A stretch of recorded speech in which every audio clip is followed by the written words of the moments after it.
तो ब्रिटेन के मीडिया ने दावा किया कि पुतिन की धमकी से घबराए वैगनर ग्रुप के चीफ येवगेनी प्रिगोजिन बेलारूस में बिना खिड़की वाले होटल में ठहरे। ऐसा इसलिए क्योंकि पिछले एक साल में पुतिन के कई दुश्मनों की खिड़की से गिरकर संदिग्ध हालात में मौत हो चुकी है। और एक दिन पहले पुतिन ने यह धमकी दी कि वो रूस के खिलाफ विद्रोह करने वालों को सबक सिखाएंगे। माना जा रहा है कि पुतिन की इसी धमकी से डरकर येवगेनी प्रिगोजिन नई तरकीब आजमा रहे हैं। ब्रिटेन की मीडिया का दावा है कि पुतिन की चेतावनी के बाद प्रिगोजिन को अपनी जान का डर सता रहा है, इसीलिए वो बेलारूस की राजधानी मिन्स्क में एक ऐसे होटल में ठहरे जिसमें खिड़की नहीं है, क्योंकि पिछले एक साल में पुतिन के कई दुश्मनों की मौत खिड़की से गिरने की वजह से हुई। यही नहीं, अमेरिकी खुफिया एजेंसी CIA के एक पूर्व अधिकारी ने भी चेतावनी दी कि वैगनर ग्रुप के चीफ को खिड़की से बचकर रहना चाहिए। इस बीच पश्चिमी मीडिया ने दावा किया कि बेलारूस में जुटे वैगनर ग्रुप के लड़ाकों से निपटने के लिए नेटो पूरी तरह तैयार है। खबर है कि बगावत के बाद रूस के साथ हुए समझौते के तहत वैगनर ग्रुप के चीफ येवगेनी प्रिगोजिन अपने लड़ाकों के साथ बेलारूस में मौजूद हैं। और इसी खबर ने बेलारूस के पड़ोसी देशों की धड़कनें बढ़ा दी। नेटो के इन सदस्य देशों को डर है कि वैगनर ग्रुप के लड़ाके कभी भी उन पर हमला कर सकते हैं। पश्चिमी मीडिया के मुताबिक बेलारूस के पड़ोसी देश पोलैंड, लिथुआनिया और लातविया वैगनर ग्रुप के निशाने पर आ सकते हैं। इस बीच नेटो के महासचिव येंस स्टोल्टनबर्ग ने दावा किया कि उनका सैन्य संगठन किसी भी खतरे से निपट सकता है। खबर है कि इस मुद्दे पर अगले कुछ दिनों में नेटो के सदस्य देशों की लिथुआनिया में एक अहम बैठक भी होगी, जिसमें वैगनर ग्रुप का सामना करने पर रणनीति तैयार हो सकती है। उधर बेलारूस के राष्ट्रपति अलेक्जेंडर लुकाशेंको ने दावा किया कि पुतिन ने वैगनर ग्रुप के मुखिया के खात्मे की पूरी तैयारी कर ली थी। 5 दिन पहले येवगेनी प्रिगोजिन के आदेश पर ही इस ग्रुप के लड़ाकों ने मॉस्को की तरफ कूच किया था, लेकिन बाद में रूस की सरकार और वैगनर ग्रुप के बीच समझौता हो गया और ये खबर सामने आई कि येवगेनी प्रिगोजिन अपने लड़ाकों को लेकर बेलारूस पहुंच गए। माना जाता है ये डील कराने में बेलारूस के राष्ट्रपति अलेक्जेंडर लुकाशेंको का बड़ा हाथ था। लेकिन अलेक्जेंडर लुकाशेंको का दावा है कि पुतिन इतनी आसानी से प्रिगोजिन को माफ करने के मूड में नहीं थे। उनके मुताबिक पुतिन तो इतने गुस्से में थे कि उन्होंने वैगनर ग्रुप के चीफ को मारने की भी तैयारी कर ली थी, जिसके बाद बेलारूस के राष्ट्रपति की सलाह पर पुतिन ने अपना फैसला बदला और फिर प्रिगोजिन को बेलारूस जाने का फरमान सुना दिया गया।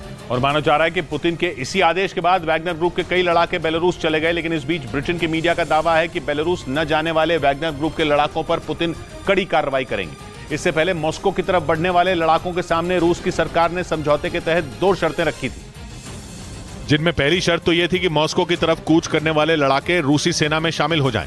और दूसरी शर्त के तहत उन्हें इस ग्रुप के चीफ येवगेनी प्रिगोजिन के साथ बेलारूस जाने का ऑफर दिया था। इस बीच ब्रिटेन के मीडिया के मुताबिक वैगनर ग्रुप के जो लड़ाके इन दोनों शर्तों को नहीं मानेंगे, उन पर पुतिन कड़ी कार्रवाई कर सकते हैं। दावा है कि पुतिन के गुस्से से बचने के लिए इन लड़ाकों का बेलारूस जाना ही सबसे सुरक्षित फैसला होगा। हालांकि पहले ही ये खबर सामने आई थी कि बगावत करने वाले वैगनर ग्रुप के ज्यादातर लड़ाके बेलारूस पहुंच चुके हैं और येवगेनी प्रिगोजिन ने भी पुतिन की धमकी से डरकर बेलारूस की राजधानी मिन्स्क में शरण ले ली। उधर अमेरिकी अखबार द न्यूयॉर्क टाइम्स ने दावा किया कि पुतिन की सेना के एक जनरल को येवगेनी प्रिगोजिन के पूरे प्लान की जानकारी थी। खबर है कि अमेरिकी खुफिया एजेंसियां इस बात का पता लगाने में जुटी हैं कि रूस के इस जनरल ने वैगनर ग्रुप की मदद तो नहीं की, क्योंकि दावा किया गया कि रूसी सेना के general Sergei Surovikin Wagner group के प्लान के बारे में पहले से जानते थे। अमेरिकी अखबार द न्यूयॉर्क टाइम्स के मुताबिक जनरल सर्गेई सुरोविकिन को पता था कि येवगेनी प्रिगोजिन अपने लड़ाकों के साथ मॉस्को कूच करने वाले हैं, लेकिन इसके बावजूद उन्होंने ये बात पुतिन को नहीं बताई। ये भी आरोप लगाया गया कि इस जनरल ने रूस के खिलाफ बगावत करने वाले वैगनर ग्रुप के लड़ाकों की मदद की थी। वहीं अमेरिकी खुफिया एजेंसियों को शक है कि यूक्रेन युद्ध के मुद्दे पर पुतिन का विरोध करने वाले रूसी सेना के कुछ दूसरे अधिकारी भी इसमें शामिल हो सकते हैं। इस बीच यूक्रेन के मीडिया ने दावा किया कि बेलारूस में वैगनर ग्रुप के लड़ाकों के पहुंचने की खबर से पोलैंड इतना घबरा गया कि उसने नेटो से कार्रवाई की मांग कर दी। पोलैंड पहले से ही रूस के सबसे भरोसेमंद दोस्त बेलारूस से परेशान है, क्योंकि पोलैंड के पड़ोसी देश बेलारूस में रूस की कई खतरनाक मिसाइलें तैनात हैं और उसे डर है कि यूक्रेन की मदद करने पर पुतिन आज नहीं तो कल उस पर भी हमला कर सकते हैं। इस बीच बेलारूस में वैगनर ग्रुप के लड़ाकों के पहुंचने से पोलैंड की हालत और खराब हो गई। यूक्रेन की मीडिया ने दावा किया कि पोलैंड इस बात से खौफ में है कि ये लड़ाके कभी भी उसकी सीमा में घुस सकते हैं। इसी वजह से पोलैंड ने नेटो से कार्रवाई की गुहार लगाई। खबर है कि पोलैंड अपनी सीमा में जल्द से जल्द नेटो की सेना और घातक हथियारों की तैनाती चाहता है, ताकि वो किसी भी खतरे का सामना कर सके। और यही वजह है कि वैगनर ग्रुप से खतरे के बीच अमेरिका ने पोलैंड को M1A1 एब्रम्स टैंकों की बड़ी खेप सौंप दी। इन टैंकों के अलावा कई दूसरे घातक हथियारों के लिए पोलैंड ने अमेरिका के साथ बड़ी डील की थी। और इसी सौदे के तहत अमेरिका ने M1A1 एब्रम्स टैंक की पहली खेप पोलैंड भिजवा दी। खबर है कि अमेरिका इस घातक टैंक की दूसरी खेप भी इसी साल पोलैंड भिजवाएगा।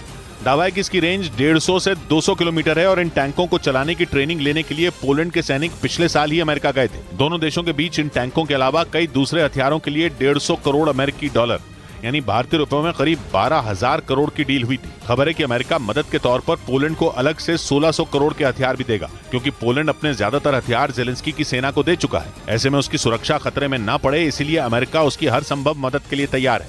उधर सऊदी अरब के मीडिया ने दावा किया कि रूस की सेना ने सीरिया में बने वैगनर ग्रुप के ठिकानों पर छापा मारा और उसके कई लड़ाकों को गिरफ्तार कर लिया।